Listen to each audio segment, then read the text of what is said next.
네, 지난 월요일이죠. 서울 시청역 부근에서 역주행 교통사고로 9명이 숨지는 안타까운 일이 있었는데요. 사고가 일어난 지 엿새가 흘렀지만 아직도 사고 원인에 대한 의문이 풀리지 않고 있습니다. 이기루 교통사고 전문 변호사 전화로 연결해서 자세한 이야기 나눠보도록 하겠습니다. 안녕하십니까? 네, 안녕하세요. 이기루 변호사입니다. 네. 지금 이제 나흘째입니다. 사고가 발생하고 이제 시간이 흘러서 여러 가지 얘기들도 이제 어느 정도 정리가 좀 돼가고 있는데 마지막까지도 이게 정답이 이렇게 빨리 실체가 드러나지 않는 부분이 이게 정말 급발진이냐 아니면은 운전자의 과실이냐 하는 부분이고요. 여기에 대해서 가해 운전자 차량이 운전하셨던 분을 경찰이 조사했더니 브레이크가 굉장히 딱딱했다. 이런 얘기를 좀 합니다. 이 딱딱하다라는 표현은 브레이크가 원래 밟으면 쑥 하고 들어가야 되잖아요. 여보세요? 네. 예. 근데 이 딱딱했다는 이야기는 브레이크를 밟았지만 이게 들어가지 않았다는 얘기인데 그러나 이제 이 운전자의 부인, 동승했던 부인은 이 남편과의 대화에서 그렇게 얘기를 합니다. 브레이크를 이렇게 여러 번 밟았는데 오히려 더 가속이 됐다. 이런 표현을 하거든요. 이게 약간 표현이 좀 다르지 않나요? 예, 지금 처음에 아내분의 진술이 먼저 나왔었고요. 예. 밟을수록 더 가속이 됐다라고 얘기를 했다라는 그런 보도가 있었어요. 근데 예. 밟을수록 가속이 됐다라는 거는 그대로 이제 표현대로 해석을 하자면 브레이크는 밟히긴 했는데 근데 가속이 됐다. 이런 뜻이기 때문에 그러니까요. 그러면 이건 오조작의 가능성이 굉장히 높아 보이는 그런 상황이거든요. 예. 근데 수사기관에서 그 운전자가 직접 한 말은 밟기는 했는데 딱딱해서 밟히지가 않았다. 이런 표현이란 말이죠. 네. 다른 말이에요, 그러니까. 예.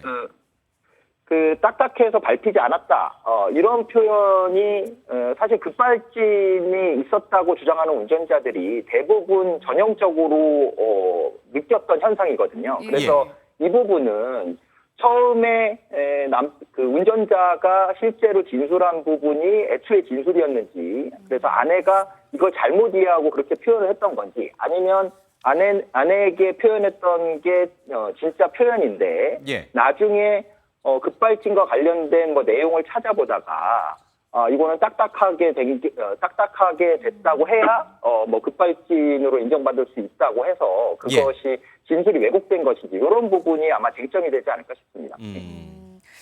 여러 가지 분석들이 나오고 있는데 뭐 급발진이 맞다 아니다 의견들이 좀 엇갈리고 있습니다. 변호사님께서 보시기에는 지금까지 나온 정황들로 봤을 때는 어느 쪽이 더 가깝다고 보시는지요?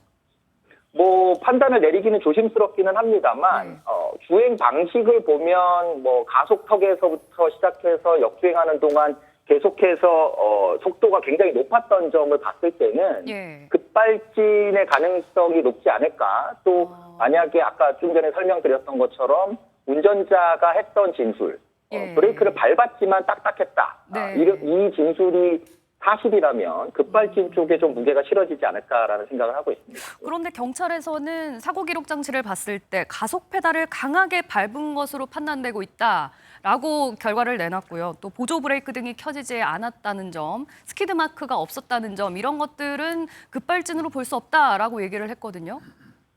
EDR 기록상에 엑셀레이터를 강하게 밟았다라는 기록이 있다고 하면 예. 그러면 오조작의 가능성이 높을 수 있죠. 예. 그러니까 급발진이 EDR 아닐 수 있다. 데이터가 어느 정도 정확하게 분석이 됐는지 결과를 보고 예. 그리고 만약에 실제로 브레이크가 아니라 엑셀을 강하게 밟은 기록이 남아 있다면 네. 그 부분은 오조작으로 해석될 수 있는 여지가 충분하다고 봅니다. 운전자는 그 사고가 난 그 지역이 역주행을 하고 있었는지 몰랐다고 해요. 만약에 급발진이 아니었다면 당황을 해서 역주행을 하고 있는 그 순간에 당황을 해서 브레이크를 밟은 줄 알았는데 엑셀을 밟았을 가능성도 생각해 볼 수 있을까요? 그럴 가능성도 충분히 있죠. 일단 도로에 자기가 잘못 들었다라고 인식을 했을 때는 예. 그것을 빨리 회피하고자 하는 그런 긴박한 그런 긴장감이 생기기 때문에 오조작의 가능성이 좀 더 높아진다고 할 수가 있고요. 예. 다만 제 생각으로는 통상적으로 역주행 차로에 일방 통행 차로에 역주행으로 진입했다라고 했을 때는 그 길이를 정확히 알 수가 없잖아요. 그 네. 길이를 어느 정도가 되는지 모르는 상태에서 빨리 역주행을 끝까지 해서 빠져나가겠다. 이렇게 마음을 먹고 가속을 하는 게 쉽지는 않아 보인다라는 측면도 있고 네. 그래서 여러 가지 측면에서 검토를 해봐야 되지 않을까라는 생각입니다. 원래 이 블랙박스는 앞에랑 이제 후방, 전방과 후방을 보통 이제 촬영해서 저장하잖아요.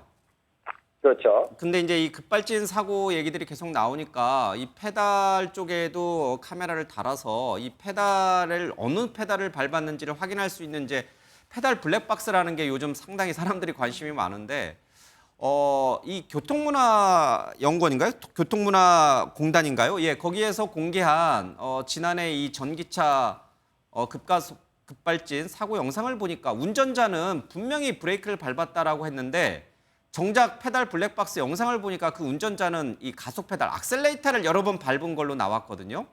대부분 급발진 사고라고 주장하는 운전자들의 상당수가 실제로는 가속 페달을 밟았다라고 하는 게 통계적으로 좀 나왔어요. 혹시 이것과 이번 이 시청역 사고와의 관련성을 조금 유추해 볼 수 있을까요?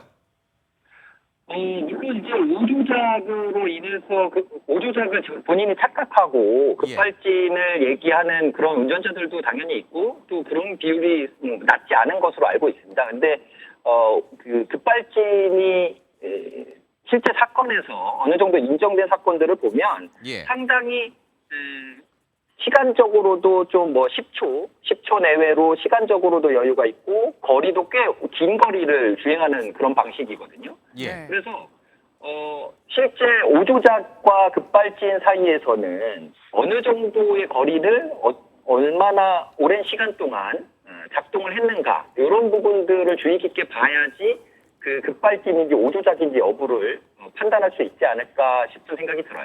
네. 예. 알겠습니다. 알겠습니다. 경찰 조사 하루빨리- 결과를 저희가 한번 좀 끝까지 한번 지켜보고 또 우리 변호사님 연결하겠습니다. 고맙습니다. 네, 감사합니다. 네. 예.